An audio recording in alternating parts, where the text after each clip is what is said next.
In today's video, I'm pretty much going off the cuff. I don't have a huge plan of what I'm going to speak about. I'm not going to share an email, but something that comes up for me that I would like to talk about is things that you can do early on, that you personality trait type things that you could pick up on that will be huge for your initial withdrawal phase, the early recovery, and then going on to long-term recovery that will help you immensely. Okay? And one of the main things I like to tell people is keep your recovery simple. All right? Especially in the first 6 months to a year. If you can keep your life in general as simplistic as possible, the better off you will be. Obviously, if you bring in a bunch of different things going on, a bunch of different variables that can knock you off the recovery that you're on, it's going to make things harder for you. So, if it's possible, okay, I know a lot of people have families like myself. I mean, I got 2 roaring kids right now in the other room. I have a wife, I have a business, I have things going on, a lot of things. But if you're able to concentrate as much as you can on yourself in the first year, obviously you got to take care of things that you need to take care of. You need to bring in money, you need to, whatever your role is in your family, you need to continue that role. But everything else, you should take a back seat on. All right, if you're a coach for a little league team, or you volunteer in a bunch of different places, it may be best for you to just step down for 6 months to a year, concentrate solely on yourself, working on yourself, and then you can go back to that kind of stuff. But added stress, added things that you don't really need to be doing may be best for you. All right. I can't tell you how many times I hear that people have too much going on. Now's not the right time for me to get clean because I have this, this, and this. And I'll tell them straight up, stop doing all that stuff. What's more important to you, your health or, being a coach of a state baseball team? I mean, yeah, it's cool to be able to do that for your kid, but you're not really there for your kid. You know what I mean? I mean, you're not the father you really, really want to be. Otherwise, you wouldn't have contacted me in the first place. You know something's wrong. So your best bet is to, step down. You don't have to explain why. Just step down and say, you need some time to yourself. Maybe you'll come back a year from now. But you have some things you need to work on. And believe me, the more simple your life is, the easier it is to deal with this type of thing, because you're not going to have to, rush out on day 6 because you have to be at cheerleading practice or whatever it is. All right. If you can, go to a meeting instead, if you can meet up with people in recovery or talk recovery instead of worrying about who's on first and what's on second, it'll be huge for your recovery. Another thing is, this is very simple to say. It's very easy to say. It's very hard to implement. Changing your overall personality to a sense that, a good friend of mine told me once, if you put your left leg into your jeans first, start putting your right leg in. If you tie your left shoe first, start tying your right shoe. Switch things up once you get clean. All right? Try doing everything differently.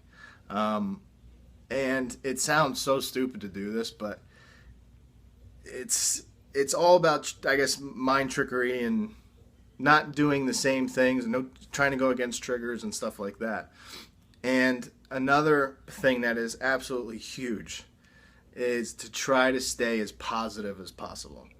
Now, I took on a mantra in my first year, and I had a lot of friends that were already living the mantra, and it was PMA, which was positive mental attitude. And I was hanging around a lot of positive people, probably about the first 3 years of my recovery. And then, you have kids, and I wasn't able to hang around as much, and, you get married and all that other stuff. But the positive mental attitude fixture, the whole lifestyle, is no matter what is happening to you, there is some way that you can turn it around into a positive thing. And the way I looked at everything that I did in my life, and all the terrible stuff that led me to the place I was at, I looked at it as, if I never did all this bad stuff, if I never got addicted to these drugs, if I never got in trouble and all this other stuff, I never would have been able to learn about myself, what was quote unquote wrong with me, how I was going about life the wrong way, how I was completely ego driven in every aspect of my life, how everything was about me and nobody else. All of those things, if I didn't learn the way I did, I'd either be dead, I'd definitely be dead. And if I went around a different way, never got addicted to drugs, I'd just be the same asshole I was back then. You know what I mean? I'm just cocky and just overly confident and with nothing to show for it. Confident in my own mind, but nothing to show for it. You know what I mean? So the way I looked at everything was that there is a positive output on all of this. You just have to find it. All right? And yeah, there's going to be things where at the moment there's not going to be anything positive you can ever think could come from it. And I've met people that have lost children, and just the mere thought of that for me gets me freaked out, because I could not imagine that in a million years, losing one of my kids. And what could possibly be positive out of that? And these same people, I mean, if you talk to them, they're not going to say that, yeah, the positive thing was this or that, but it gave them, a lot of them, a new perspective on life, and a new perspective on being appreciative for what you have now. I mean, money.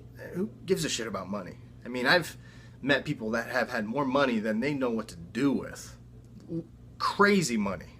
All right, been in their living rooms, looking around like, how the hell did I get here?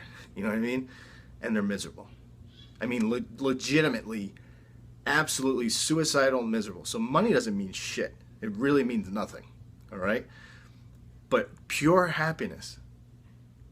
I mean, pure happiness is understanding that what you have now, the ability to be here in this moment now is extremely gratifying, and we're lucky to be here. I mean, how many people do you know are not here anymore? How many people have left this life early? And I would love for there to be an afterlife. I would totally love it. I think it would be absolutely incredible. But no one knows for sure. So you get one chance to be here, and then we're gone forever. I mean, I think about this stuff all the time. And I guess this is why I get so weirded out and so crazy about this stuff. But I sit down all the time and I think about forever. All right? And it's hard for your brain to wrap around how long that is, because eternity, I mean, you can't wrap your head around how long eternity is. It's just forever. I mean, there's no end. And knowing that you get one shot here and then it's poof. That's it. I mean, you're never coming back. That, to me, is one of the biggest drivers for getting clean. I mean, wasting, the time is ticking that you're here. And you're shortening your life dramatically by using this stuff, because you might not wake up. You might overdose and you might pass away. And then the life is gone. So, I mean, when you think about forever and how little the amount of time you actually have here is, it makes you want to do more with your life. It makes you want to be more and make more of an impact while you're here. I mean, I want to help as many people as I possibly can. Okay, I want to open treatment centers everywhere. My goal is to, I mean, if I shared my goal, you guys would think I'm crazy. But I want to have treatment centers everywhere where people can walk in, get help, and leave and not pay a dime. And it's possible to do so if you have the mentality every single day that you're lucky to be here, you see the amount of people that are leaving early, and the longer you wait to get those treatment centers built and running, the more people that are leaving. And that's what goes through my head every day. So, went a little off topic there. But the bottom line is, you have a short amount of time here. Stop wasting it. Stop letting the clock tick. And get you closer towards either an early grave or realizing when it's way too late that you wasted your whole life. And I heard a story, and I'm going to totally ruin it if I say it now, but it's the bottom line of the moral of the story was a guy lived his whole life doing a job he hated, made a lot of money, was on his deathbed, looked over at his wife, and he said, now that I'm here, I realized I've done this all wrong. And then he dies. So, don't be like that guy. All right? Get your shit together and start making something of your life while you're here. Because you're lucky you're still here. All right? Maybe I'm going to take you guys around the house real quick so I can show you the kids and, my monstrous 2-bedroom apartment. But let me switch this over. Actually, I can't. See how mad my wife gets right now. Who's that? Hey. Who's that? Can't reach it? Oh, yeah, I can reach it. Oh, you can't? That's Jacob, everybody. I think you guys all know who Jacob is by now. And this is, this is what it's like to be a parent. We don't have much. We got a small apartment. There's my beautiful wife. I'm going to try to make it so she can't see that I'm filming her. There's my daughter. Can you see her? See how cute she is? There's little Cora. And my wife. But yeah, that's the family. And I work my ass off just to have this place. Okay? So you don't need much to be happy. You just got to realize what you have. All right? So check out, leave some comments. If you want to write in, leave your email. Write me at ryan@compsport.com. In the subject line, put YouTube story, my story. Let me know if you want to use your first or last name or stay anonymous. And give me a kiss. All right. And check out some more videos. Thanks.